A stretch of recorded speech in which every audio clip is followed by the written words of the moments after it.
Zola, bonjour. Bonjour. Vous êtes naturellement le fils d'Émile Flash Gordon. Non, d'Émile. D'Émile Zola et de Flash Gordon. De Flash Gordon, un mix des deux. Et vous venez de faire paraître un roman un peu fou qui s'intitule Tintin et les petits carrosses. Ça fait bizarrement penser à Tintin et les petits carrosses. Oui, en fait, Tintin et les petits carrosses, c'est la 22e aventure d'une saga qui s'appelle Tintin et son ami loup, qui raconte les aventures d'un personnage qui est un journaliste contemporain qui croit être le fils de Tintin et qui cherche la preuve de sa filiation en revivant toutes les aventures de façon décalée, parodiée et moderne. Donc voilà, c'est un peu la quête de la mer à travers la planète, avec une géopolitique modernisée évidemment. Il croise les printemps arabes, il croise les problèmes tibétains en Chine, mais on retrouve tout l'univers de Tintin à travers toute la saga. Donc les petits carrosses, c'est le 22e, il se passe au Guacamole, qui est un pays assez connu de l'Amérique du Sud, avec les civilisations guacamoltèques, et il lui arrive tout un tas d'aventures invraisemblables. Alors c'est des petits romans très burlesques, très loufoques, dans lequel la part du jeu de mots est assez conséquente. Oui. Alors, donc c'est bien un roman, hein, ce n'est pas du tout une bande dessinée, oui. Je le précise bien puisque nous sommes à la radio. Pourquoi avoir choisi l'univers de Tintin comme inspiration ? En fait, j'avais une grille d'écriture assez particulière, très délirante, très rythmée et basée sur beaucoup de jeux de mots, de zeugma, de calembours, de contrepétrie, que j'avais adapté sur ce que j'appelle du poilard, du polar poilant ou également du roman historico-déconnant. Et puis, je trouvais que c'était... j'ai essayé de travailler sur une œuvre qui soit longue, de longue haleine, et j'ai cherché une œuvre qui puisse avoir une cohérence et une réflexion sur tout le monde en fait, et la seule que j'ai trouvée c'est Tintin. C'est-à-dire qu'il y a 24 ou disons 22 albums qui ont été travaillés pendant quasiment 50 ans, puisqu'il a laissé une œuvre très cohérente, oui, qui représente un peu le XXe siècle et qui est connue de tout le monde. C'est-à-dire qu'on peut dire Capitaine Haddock, on pense Tintin, on peut dire le célèbre Tocard ou les personnages, tout le monde connaît à tous les niveaux. Ça a touché à l'enfance. Et je trouvais intéressant de parodier une œuvre entière. La seule œuvre entière que j'ai trouvée, c'est celle-là, qui puisse répondre à tout le monde, enfin, qui résonner dans les oreilles de tout le monde. Mais comme vous le disiez tout à l'heure, c'est vraiment réactualisé, c'est une aventure qui se passe au XXIe siècle. Ouais. On croise un certain Poutitine en Russie.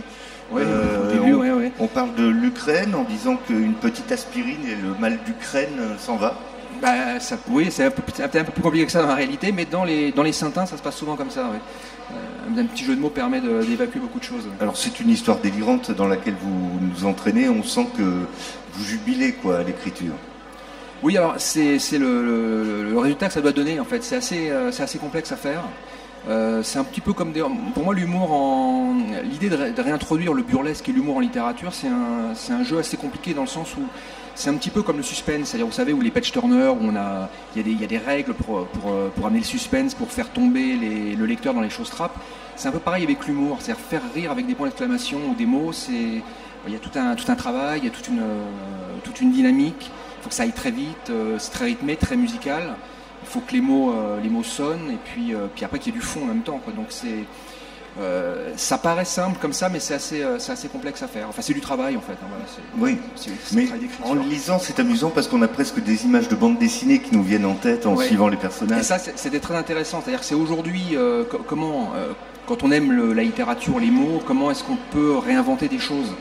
Et le nom Gordon Zola, d'ailleurs mon nom d'écrivain, n'est pas étranger à l'affaire. C'est-à-dire que pour moi, ça résonne bien comme étant mes deux goûts principaux, à savoir Zola, enfin qui représente un peu la littérature française dans sa grande ampleur, et puis Flash Gordon, qui représente un peu la pop culture qui vient des États-Unis, où on a été élevé comme avec les séries américaines, avec la bande dessinée, avec Goscinny, Gottlieb et beaucoup d'autres.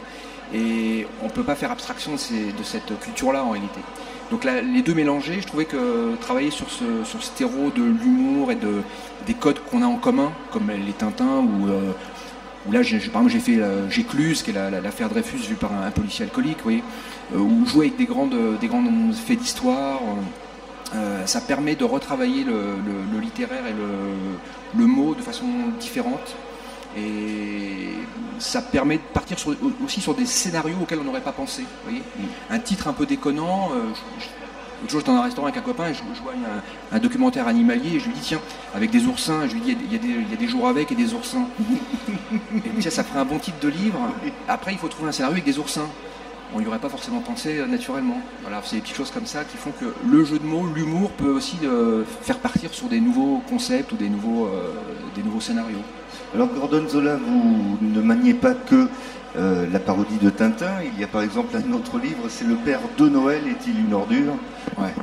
Alors ça me fascine beaucoup, c'est ce que j'appelle dans la collection de mes bouquins, c'est les historico déconnants. Alors c'est l'histoire de France vue par une même famille, alors c'est plein de petits romans, pas si petits que ça, mais à plusieurs degrés du temps. Celui-ci, en l'occurrence, Le Père de Noël est-il une ordure, fait référence à Robert de Noël. C'est un personnage qui est un peu oublié par l'histoire. C'est l'éditeur de Céline, c'est lui qui a découvert Céline. Il a été assassiné en 1945 d'une balle dans le dos à Paris. On n'a jamais retrouvé son assassin. Sa maîtresse, quelques jours après, a spolié sa maison d'édition par un jeu d'écriture. Elle a tout revendu à Gallimard, quelques années après.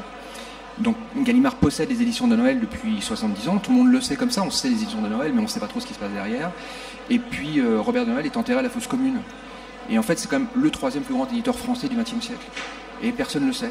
Et il a été totalement abandonné, tu vois, en tout cas intellectuellement parlant. Et je trouve intéressant de faire un roman. J'en ai fait une comédie, mais je suis reparti des rapports de police de l'époque et j'ai refait l'enquête.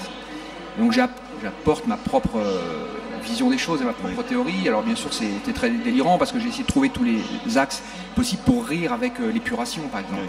Là, c'est compliqué, mais en même temps, il y a des possibilités. J'ai essayé de m'engouffrer dans la brèche. Comment se passe la foire du livre pour vous? Comment vous trouvez l'ambiance depuis hier? Très bien. Moi, la foire du livre de Bruxelles, j'y viens maintenant depuis quelques années. C'est devenu, comme on dit, simplement un rendez-vous incontournable pour les écrivains français. De Brive. Je vous ai dit Bruxelles. Oui, Bruxelles. Oui, parce que Bruxelles aussi. Oui. Vous avez le droit d'y aller aussi. Oui, je vais y aller d'ailleurs. Mais non, je parlais de Brive, bien sûr. Non, l'ambiance est toujours excellente. Et puis il y a vraiment des acheteurs et des lecteurs, quoi. C'est ça, c'est intéressant. Pour nous, c'est quand même le nerf de la guerre. Merci beaucoup, Gordon Merci Zola. C'est aux éditions du Léopard Masqué ou démasqué d'ailleurs? Les deux. Les deux. Mon colonel.